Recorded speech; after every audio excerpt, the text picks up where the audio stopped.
그럼 소방과 관련된 어떤 내용이 바뀌었는지 한번 간단하게 확인해 보도록 하겠습니다. 우선 오늘 2024년 8월 26일 기준으로 총 42건의 관보가 나왔는데요.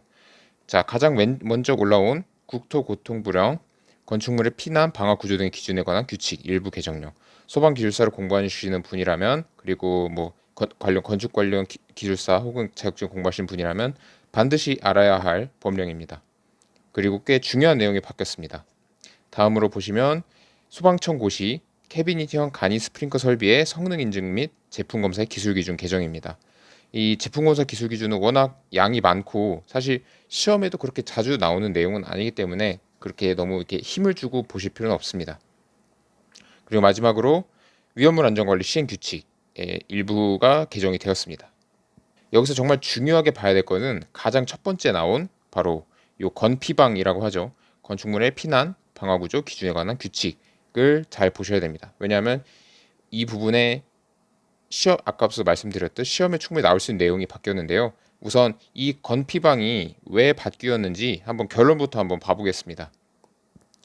건축물의 화재 예방을 강화하기 위해 방화구역의 내화 체험 성능이 인정되는 구조로 메워야 하는 경우를 급수관, 배전관 또는 그 밖의 관이나 전선 등이 방화구에 관통하여 관통부가 생기는 경우, 방화구역의 벽과 벽, 벽과 바닥, 바닥과 바닥 사이에 접합부가 생기는 경우, 방화구역과 외벽 사이에 접합부가 생기는 경우 및 방화구역에 그 밖에 틈이 생기는 경우로 구체화.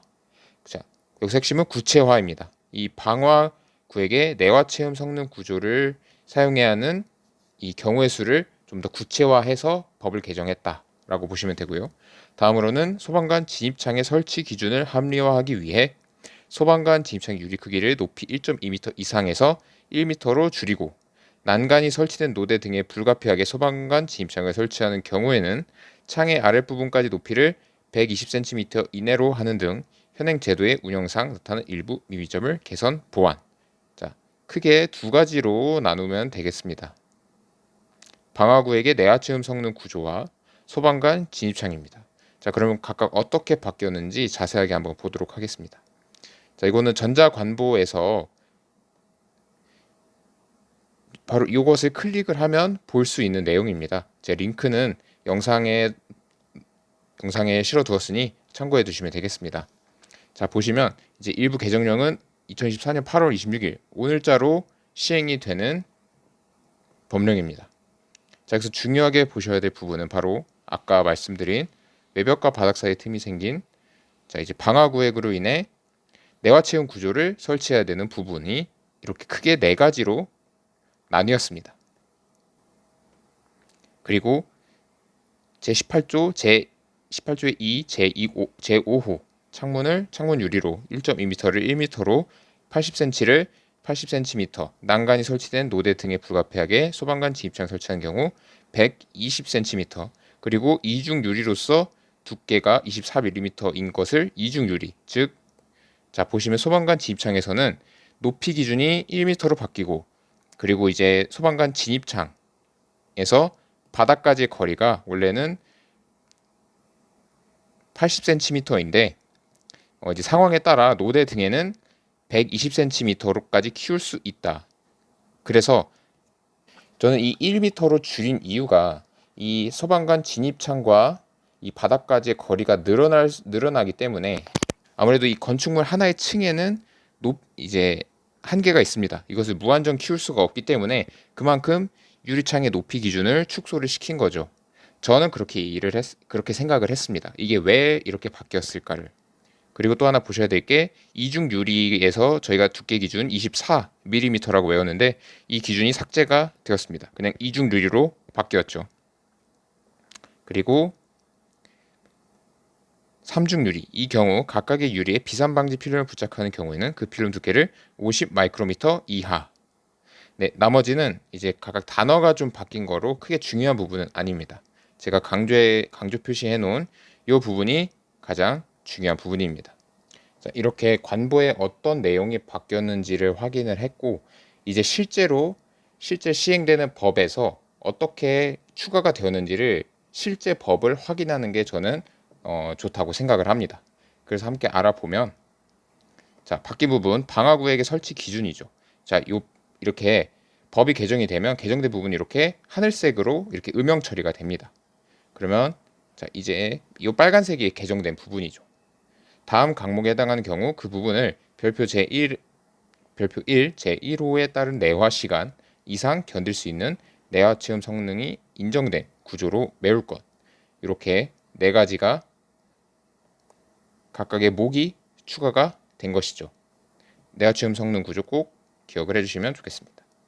네, 다음으로 소방관 진입창입니다. 좀 더 확대를 해보겠습니다.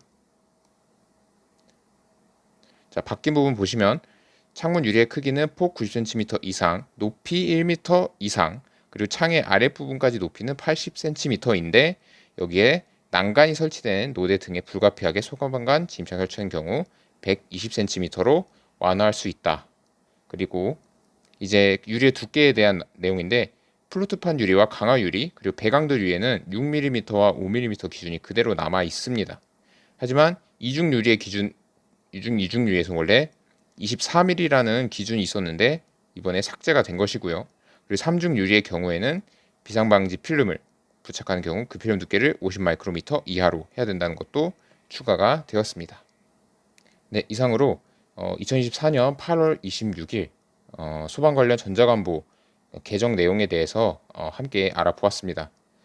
보셔서 아시겠지만 이는 충분히 소방기술사 135회 시험에도 출제가 될 수 있는 부분이고 실무적으로도 꽤나 중요한 부분이라고 생각을 합니다.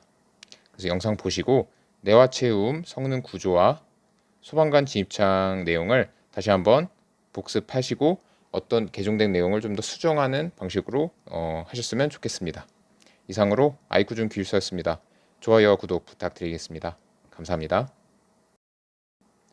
네, 안녕하세요 여러분. 아이쿠준 기술사입니다. 네, 저는 매일 아침에 일어나면 대한민국 전자관보라는 사이트에서 매일 어떤 관보가 올라왔는지 확인을 합니다. 이 관보라 함은 저희가 사보는 많이 들어보셨을 겁니다. 일종의 이제 관에서 올리는 소식이라고 보시면 되는데요. 그 중에는 이제 소방뿐만 아니라 여러 기술 분야와 관련된 법 개정 혹은 제정 내용들이 많이 올라옵니다. 그래서 여기서 보면 어느 부처에서 어떤 법을 어떻게 개정했고 제정했는지를 한눈에 알 수 있습니다. 그래서 오늘 이 영상을 촬영하는 이유는 소방과 관련된 법 개정 내용이 있기 때문입니다. 그리고 또 그 내용이 중요해서 아마 소방기술사 135회 시험에도 충분히 출제가 될 수 있을 것으로 보입니다. 그래서 여러분들께 공유를 하고자 이 영상을 찍게 되었습니다.